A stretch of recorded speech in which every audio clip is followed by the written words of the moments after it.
Now, as we get ready to jump into the course, let me give you a little overview so that you have a roadmap to see exactly where we're going and what we're going to cover. We're going to start the course off and we're going to talk about some very basic SQL Server fundamentals to make sure we're all on the same page. Then I want to talk about SQL Server's certifications for 2012. Microsoft has revamped their certifications for SQL Server, and I'll give you the heads up on that. Then I want to let you know what you need to be concerned about on the 70-463 exam and some things that you don't need to worry about in case you're a bit intimidated by such a topic as data warehousing. Then we'll do just a few videos on getting set up, how to download SQL Server, take a look at installing SQL Server.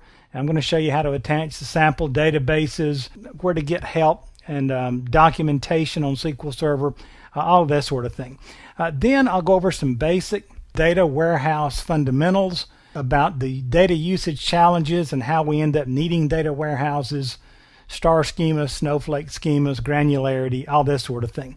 Then we'll actually jump into creating a data warehouse. We'll talk about some auditing and lineage, talk about dimensions, slowly changing dimensions, fact tables, and then we'll create some dimensions, fact tables, databases, that sort of thing. We'll talk about indexing, all kinds of stuff through there. Almost said junk, but it's stuff, okay? Technical information. How about that?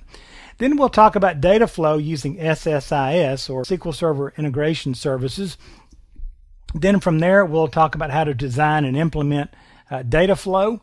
And then we'll talk about some advanced control flow things like using variables, and we'll talk about variable scopes and property parameterizations and those sorts of things. Then we'll talk about some data flow considerations that we need to be aware of. Then we'll jump into data quality services, master data services, and then we'll probably finish up talking about auditing and logging, and who knows what else we'll throw in here along the way. So we're going to cover a lot of information and help get you ready for this 70-463 exam. So let's get started.